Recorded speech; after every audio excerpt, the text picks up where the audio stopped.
Welcome. My name is Jack Rome, and on behalf of the Center for Awakening, I'm glad to welcome you to Meet the Speaker. It's a live series with speakers from the upcoming 3-day online immersive conference, Awake in Stillness, the End of Dreaming. It's taking place from November 8th to 10th. So, this series is designed to give you a brief taste of the direct experience that you can expect from each session during the conference. And today, I'm so pleased to welcome Jennifer Hadley with us. So, Jennifer Hadley is the founder of livingacoursein miracles.com and the Power of Love Ministry. As a licensed minister, counselor, and therapist, she has helped over 60,000 spiritual students apply A Course in Miracles principles, sharing how to get out of your head and into your loving heart so you can be truly helpful by walking the talk and living the love. She has hosted the popular A Course in Miracles weekly podcast since 2011 and offers programs for people ready to move beyond merely studying A Course in Miracles to actually and deeply living it for the purpose of awakening. And Jennifer's conference session is titled Subtle Ways We Avoid Awakening. So her session will recognize that while there are a myriad of subtle ways that we resist our awakening, some of them actually hide in plain sight. So, how can we identify this resistance and remember to laugh? Jennifer notes that when we do this inquiry together, liberation is joyful and much easier than we think. So, Jennifer, welcome. So glad to have you with us. Thank you so much for joining us. With the brief time that we have today to give us a taste, can you give us that taste of your session by encapsulating some of the essence of this teaching for us? You bet. And thank you, Jack. I'm very happy to join with you right now. And I look forward to our time together in November. I know it's going to be powerful. That's certainly my intention. And I absolutely love when we can do this real work together and get to the bottom of things. So, one of the things I've noticed in my life is that I'm like a lot of other spiritual students, and maybe the folks who are listening are like me as well, in that for a very long time, I thought there was something wrong with me and I just wasn't doing spirituality right because I had this strong feeling that I should be so much further along than I was. I had been taking so many courses, reading so many books, and going on retreats with all the greats, and going to lectures and programs with all the great spiritual teachers. And yet I still found that I was isolating and self-medicating, and I was embarrassed and ashamed that I wasn't more awake, I wasn't more conscious than I felt like I was. And I was constantly judging myself that I should be further along and further along. And I wasn't as spiritually mature as I thought I should be or could be, and that maybe something was just really fundamentally wrong with me. So I, through the help of practicing and really living spiritual teachings and focusing in on that practical application, I discovered that that was the part that I was missing.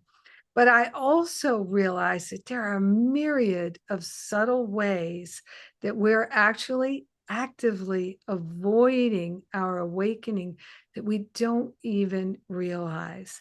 And so I love this opportunity to talk about these in the conference and to do some real work together to bring some illumination to those nooks and crannies of our consciousness where those hidden thoughts and beliefs and habits and behaviors and patterns are lurking, and they're hiding in plain sight at times too.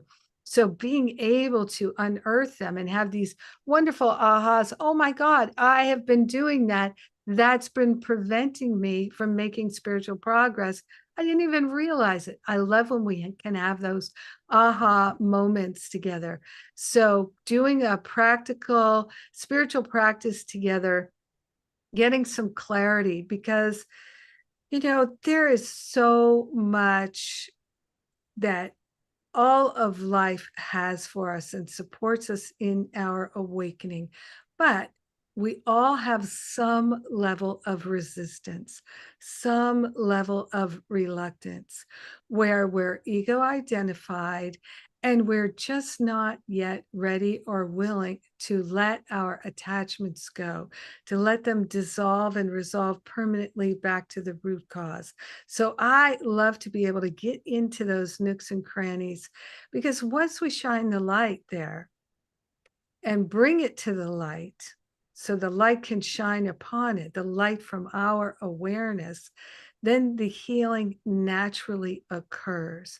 So we don't have to make something happen, and we don't even have to know how to get it to heal.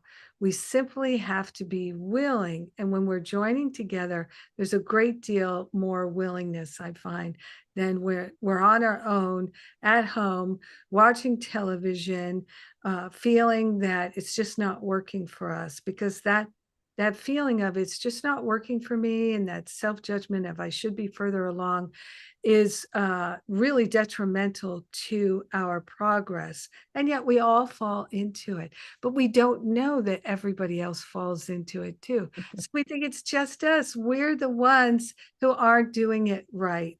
And so all that self-judgment really gets in our way, and we think we should be more loving, we should be more this, we should be more that, when really there is a perfection to right where we are, and we can train our mind to see that and to stop judging it. So that's what I'm looking for in this session is helping people identify the subtle ways that they have been resisting awakening so they can just eliminate them. That's that. That's done. That's over. I see you now. It's like if you find in your home that there's a certain place where dust is collecting and you realize, oh my God, look at that. I've never dusted in that place. Or there's vermin or bugs in that place. Once you see it, oh, well, you can't unsee it. So now you're going to pay attention to it. Now you're going to clean it out. And once you really clean it out, you don't have to keep going back to it and checking it and checking it. You just know you need to do some maintenance here and there on some things. And it helps you have so much more clarity that then you can see more clearly, feel more clearly, know more clearly the truth of what is actually your life, your being, and your relationships, your finances, the health of your body temple, the health of your emotional being, all of that is what gets perked up, cleared up, and bringing these things to the light is a joyful experience. So everybody who knows me knows there's going to be some laughter because remembering to laugh and being able to laugh at our insanity is so helpful. It's so healing. And it helps us develop that humility instead of that feeling of living in humiliation and shame. We can move into true humility, which is uplifting, and it is naturally going to bring forth more insight and more clarity.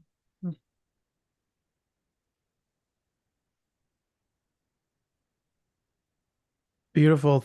Jennifer, thank you so much for giving us that taste of what we're going to be going through. And I know I can speak for probably a bunch of people that what you're saying about the not just the laughter that will probably happen, but also the degree of willingness that is more easily workable and possible when we're in a group.